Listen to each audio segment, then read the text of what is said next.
Qasem Suleiman, thank you so much for joining us. I just want to begin by asking you how you're feeling about this moment. You haven't seen your father for some time. I'm assuming you haven't spoken to him for some time. Just what's been weighing on your mind at this quite difficult time for you and your family? I mean, it's quite easy to feel quite helpless recently. I mean, we can't do that much. A lot of the efforts we've made have been in vain, or they've in fact kind of made things worse on that end. So when it comes to Pakistan, it's easy to just kind of feel helpless and quite far away from everything. But at the same time, right now, because things are so bad, we're somewhat desperate. So we'll do whatever. That's why kind of, we're here. When you say it's gotten worse, what do you mean? Every time you speak up about it, what happens? So when we spoke up last time, I remember there was a period where, in fact, after the Marion Naufel interview, the first one we did, there was a long stretch where we didn't speak to him. I think it was about 3 months. The next time we spoke to him was just after a different interview, and then it went 4 months since we spoke to him again. And I think they basically wanted to say, oh, look, we're allowing him conversation, but straight after that, with us, which the court orders, but they never really adhere to. Straight after that, then they go back on the blackout, and now it's the worst blackout it's ever been for him. I mean, he's completely isolated. We heard today they don't even allow the guards to communicate with him. It's all kind of psychological torture tactics, and it's got so bad where I think he had something like, it was like 20 minutes outside, outdoors a day or something like that, and as well as that, no contact with family, no contact with personal physicians or anything like that. So they use all of these different tactics to try and completely isolate him. No books, that's a brutal one for him. So yeah, all of these different tactics they use just to try and break him, but he's very tough to break. Yeah, and especially since on Friday, a spokesperson from the army held a press conference essentially announcing that he's now officially in full isolation. But since the last visit that he got from his family, which was the first one he'd had for a whole month, he wasn't allowed to any visits for the whole of November. And according to international law, any over 15 days of solitary confinement is considered psychological torture. And yeah, since that press conference, he's essentially been officially put in isolation, and not just that, he was labelled mentally ill, delusional, and a national security threat. So that's all pretty stressful for us and kind of made us want to contribute more. This defence minister, by the way, was lying through his teeth through the interview. I'll openly say it, because he was saying we had regular contact with our father. He was like, "Oh, come, they can come and visit." They'd said earlier that we get arrested if we go over there.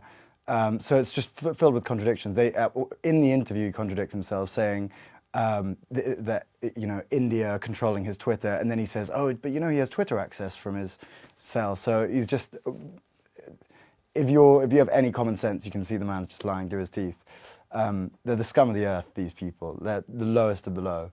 So another thing that frustrates me while I'm on it is the comparisons people draw between our father and other politicians who have also been to jail. They say, oh, these Pakistani politicians, they're always in and out of jail. They're in jail for about 3 months at max. Then they take a deal, they have no integrity, they take a deal, they go to England, a few years later the army says you can come back, and then they're suddenly back in power or around power. He's been in a solitary confinement cell for over 2 years where he's had filthy water, he's around inmates who are dying of hepatitis, the conditions are disgusting, and also he's completely isolated from any human contact. Anyone who was corruptible would take any of these deals that they've offered him, coming to England or going into house arrest. He is, these comparisons with these other politicians are laughable. He would never take a deal and leave all of his other party members in jail to die and fester in these jails. And instead, he stays in those conditions. He's happy to rot if it means that he can move towards his goal of ridding Pakistan of corruption, a goal that he has stated to us a million times. So the comparisons are infuriating, to be honest. I want to ask a little bit more about his conditions in prison. You spoke a little bit about what it's like inside, but what do you know about how he's coping in there, solitary confinement? If you can describe to us what that's like inside there and how he's doing. I mean, he's a 73-year-old man as well. Who's been shot 3 times in the past few years. He, as well as that, I mean, I said that the water's filthy, the food's nowhere near up to scratch. The only doctors he sees are these kind of military doctors. He's not able to see personal physicians or anything like that.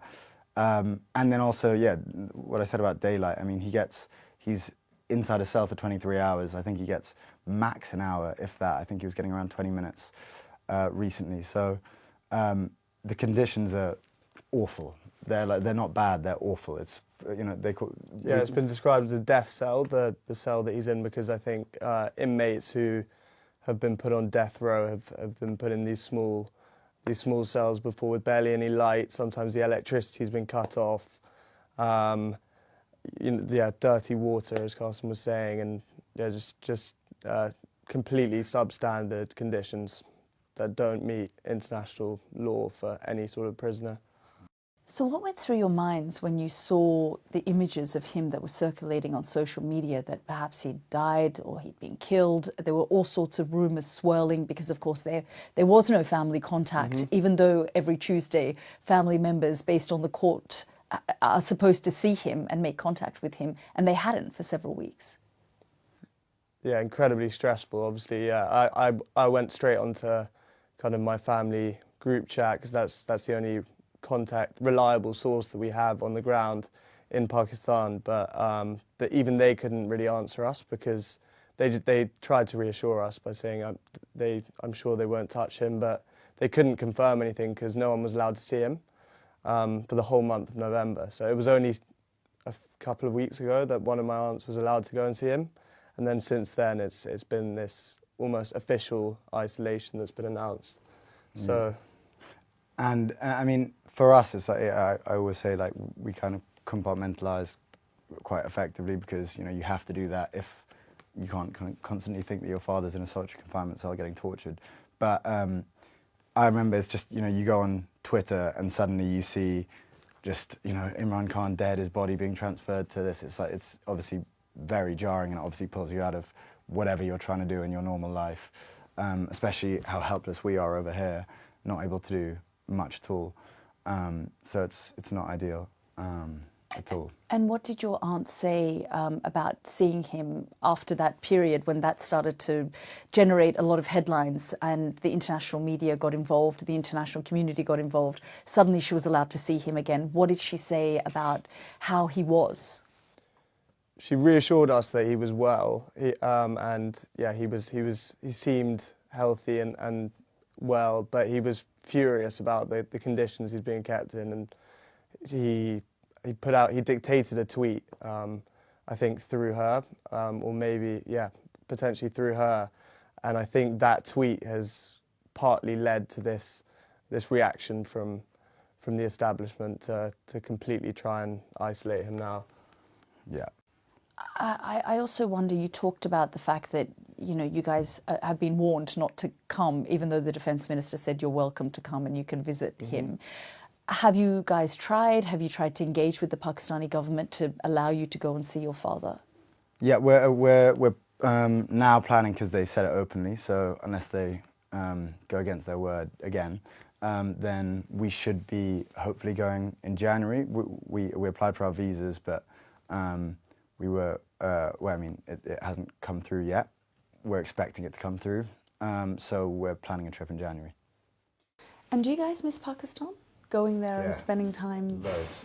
The whole time. The mountains was our favourite. As in, we'd go up to the mountains, we'd drive about 6 hours up from Islamabad up into the mountains, and then we'd go on these long 7-hour walks up to this place, Nathiagali, and we would it's like the most beautiful place you can imagine, with kind of, it reminds me of when you watch King Kong, that Skull Island where you have all of these massive insects. There were slugs this Oh big. my There were gosh. these wasps that didn't sting you with these big snakes. The whole thing, it's like a kind of fairy tale land. It's my favourite place, and we haven't been able to go up there in years. In about 7 years, Wow. we would go at least once a year, if not more. And if you do see him, what are you likely to say? I mean, you talk about the, you know, corrupt Pakistani politicians cutting deals. Do you think that you would say, look, you've spent this time in prison, you've done your time, you know, perhaps look at cutting a deal? No, never, never, because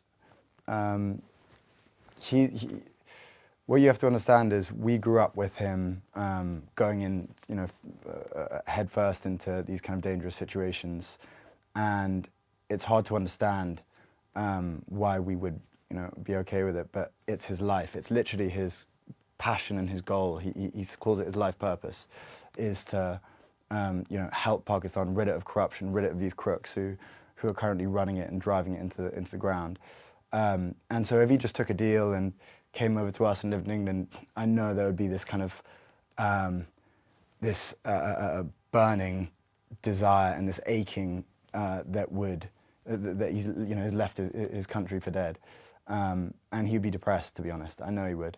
And so from a young age, you know, I realized it from a young age that you know, this is his goal, and we, you know, as much as we'd love to have our father watching all of our kind of cricket matches or football matches over here, he has a purpose which is far greater. So you can only respect it.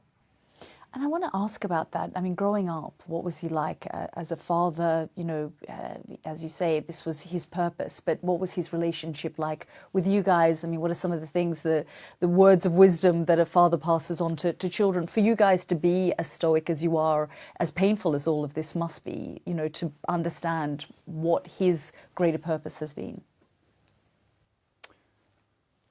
So I mean, so much. So obviously we would play cricket either in Pakistan. He taught us, you know, how to play cricket, how to, you know, he was very present. We were with him a lot of our lives. Every holiday we would go to Pakistan, and then, you know, half terms and things, sometimes he would come over here. And this is where he would perch up. This is our grandmother's house on our mother's side. And, you know, it was a somewhat normal dynamic, except he would, you know, he'd love to kind of preach anything. So it would be rule of law or kind of, you know, how a government should be run. I'll be honest, I used to, when I was a bit younger, would zone out a little bit. It wasn't my kind of favourite point of, you know, a topic, and I'd prefer to kind of watch something interesting. Whereas Suleiman and him would be in these long debates about politics, religion, and he would love it. But he, you know, he is a natural lecturer, so millions of lessons. But that's what makes it all the more frustrating when people call him corrupt, because why would he be preaching this kind of stuff to a 6-year-old and a 4-year-old who don't even understand what corruption means, or, you know, we did, but why would you preach that to someone at such a young age if it wasn't your passion, if it wasn't everything, you know, it wasn't everything that he stood for? What were some of those heated discussions and debates? What were the kind of questions that you would ask? Well, yeah, I think it was usually sort of, I was coming from a perspective of growing up in the West, and just like Western values, I suppose, again, versus, I was kind of slightly playing devil's advocate sometimes, but just Western values versus maybe the values of a more conservative Islamic country. And we just have like quite civil debates, and just to help me learn about politics and life in general. Faith as well. That's probably the thing he's most wanted to impress on us growing up. Every time we speak to him on the phone since he's been in prison, that's what he wants to speak about the most. Once sometimes we don't even get to ask him how he is, because he'll just quickly say, "Oh, I'm fine, don't worry about me, but here's the lesson that I want to teach you about such and such." When was the last time that you spoke to him? I mean, Suleiman hasn't spoken to him in, nearly 5 months, around 5 months, since July.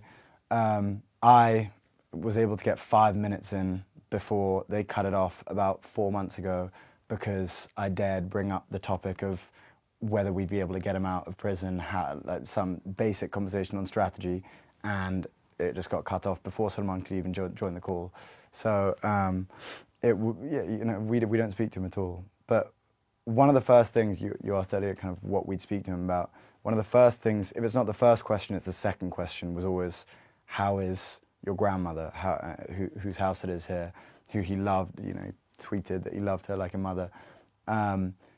We haven't spoken to him since she died only a couple of months ago, and I would love to speak to him about that. He called her his mother after his own mother had passed, and their relationship was so close. So I'd love to speak to him about that. This is actually where he would sit. We would always be here every time, and it would be our grandmother on that side, our father on this side, and then me and Suleiman would just listen as they would just make each other laugh more than I would ever see him laugh. And because she was quite ridiculous. And yeah, so the memories of that are quite sad now, because obviously the positions of both of them, but it feels a bit like an empty vessel, this house. Yeah. But it's good to be back. What else would you say to him? I mean, if you could send him a message now through this, what would you say to him? I mean, at this point, it's hard not to speak, just to get desperate. I want to know how we can get him out, how we can help, because the main point is we feel so helpless at this point. But we're not allowed to speak about that, obviously. So we would, avoid the elephant in the room. And I mean, there's so much to catch up on. What we've been doing in the past 6 months, how is life with us? And he refuses always to talk about his conditions. He's like, oh, don't worry about me. How's everything? He wants to just kind of absorb as much about what we're doing as possible. So he has something to think about when he's in there. Doesn't want to dwell on, his situation. Was he critical of how you guys played cricket? He was actually quite polite. Yeah, he really wasn't. No, he wasn't at all, actually. No, he said, you either have the kind of passion to be professional, and then he would push us, or if we didn't want to be, then play it for fun and enjoyment. And I think he realised it was probably the latter. That's from a charity match where me and my father actually got to bat together in a partnership.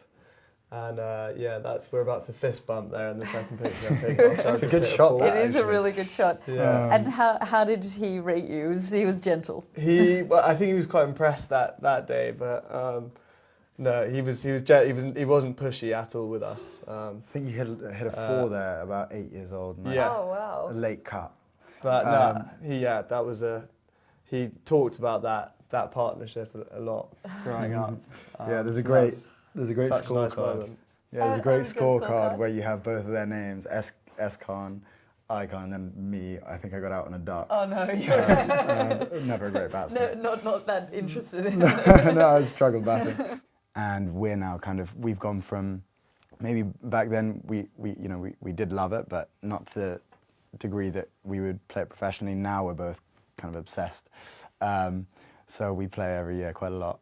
So I'd like to see, he hasn't seen me bowl or him bat in a decade or something, less maybe, about 5-6 years. You talked about feeling helpless. I mean, what do you want the international community to do now? What would you like to tell global leaders, people like Donald Trump, for example? You were both in the US recently, and we've seen the evolving relationship between Pakistan and the Trump administration. What would you want to say? I think at minimum, just to make sure that the standards of international human rights are being upheld, and right now they're clearly being violated. And democracy in Pakistan is to see how it's deteriorating, and essentially we just want to ensure that the basic human rights for our father are being respected, and Yeah, just implement the court orders, respect the court orders, and respect the rule of law, really, and allow him to see his personal physician. That's massive, obviously. Allow, basic human rights. It's those three things. And also, if possible, independent monitoring of his conditions, because we have no idea what it's like until someone goes to see him and speaks to him. So, I spoke to a representative of the Pakistani government who said to me, we don't have control over what the jail does and the jail staff and the treatment, and also brought up the 200 plus cases of corruption against him and various other cases. How do you react when you hear that from the Pakistani government? I mean, they're all crooks. They are the lowest of the low. They'll do whatever it takes, whether it's torture, whether it's disrespecting democracy and rigging an election. They'll take any sort of deal.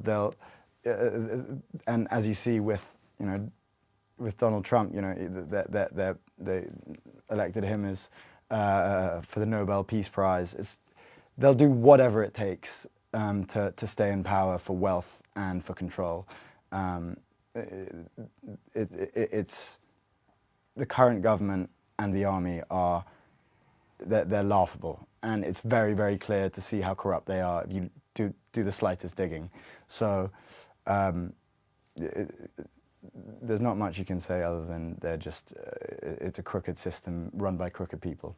Yeah, it's not even digging really. It's the international. I think the international media it's been pretty widely reported that the previous elections in February 2024 were rigged. Their mandate, it's not PTI's mandate was essentially stolen. The UN. Everyone knows who the most popular leader in the country is.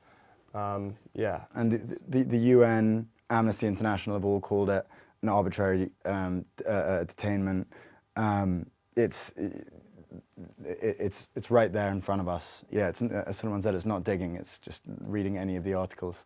So yeah. And I'll get to the UN Special Rapporteur's latest report in a moment, but I want to ask a little bit more about the fact that the Army Chief, Asim Munir, they changed the constitution. He's given himself a lifetime amnesty and, immunity. I just wonder, Imran Khan, if he becomes aware of all of these changes, and he may be aware, it's hard to know, what he would be thinking about all of these shifts and changes that we're seeing now in Pakistani politics. I don't think he'd be surprised at all, because I think it's quite clear that it was heading towards basically what it is now, which is a military dictatorship in everything but name. So I think he probably knows about this already, and part of the reason he's being silenced and isolated is because they know that he's inevitably not going to stand for this and going to kick up a fuss about these amendments. The country is just obviously sliding towards a military dictatorship. So, I don't think he'd be surprised at all. Do you think he'll ever get out?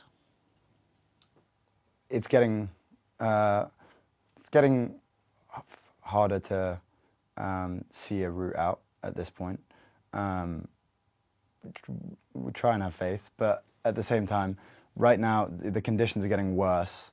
The people in power are becoming more entrenched, as you say. So it's very hard to see a way out, and a lot of the people we speak to, the kind of advisors, are seeming less and less confident every time we speak to them. So we're now worried we might never see him again. It's good to see this defense minister say, "Oh, welcome, come," because now we actually, we have that recorded. We can go over there and hopefully we can see him. But I still have my doubts.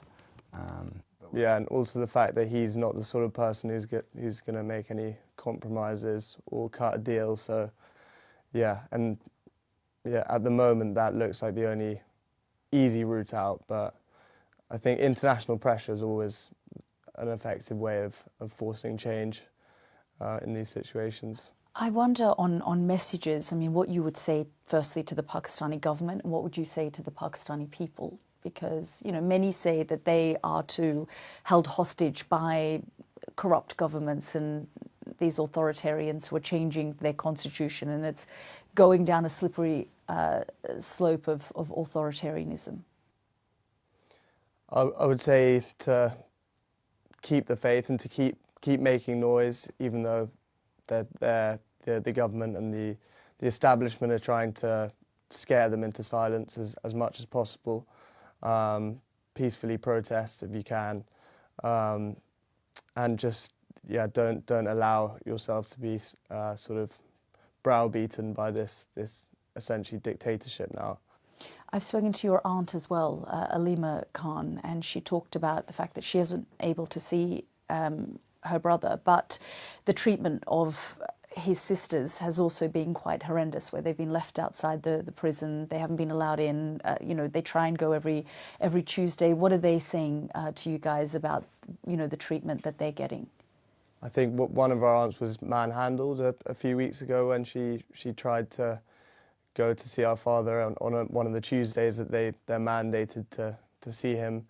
They're never really allowed. It's once every now and again they're allowed in. And it's never usually all of them. It's one random one, at any time. So, and I mean, you say manhandled. One was dragged through the streets by their hair. They were sprayed with water cannons recently. That's the most recent one. So, and these are kind of, you know, they're not kind of young women. These are my aunties who are being kind of brutally treated. So they're not beyond any kind of depravity.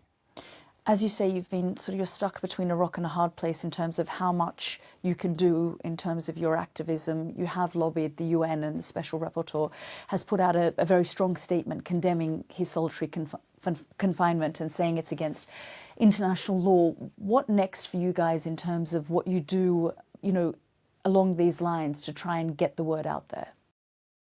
I think more media like this to spread the word, and also we're looking to do more advocacy, to do trips maybe to Brussels or Geneva in January to speak to politicians and officials about this situation. And just get the bare minimum goals, which are basic human rights, to try and make sure those are upheld. And I guess finally, you know, you talk about when you were little, 4 and 6, the conversations that your father had with you. As you were growing up, did you think you would ever be in this position, lobbying for his release from prison? Because, of course, the path that he was going down was always a dangerous path, you know, going into... There has been no leader of the country, a Prime Minister of Pakistan, who hasn't spent time in prison since the creation of the state. It's always been that murky relationship between civilian government and the military and the intelligence agencies of the country. Did you think that you would be faced with this day?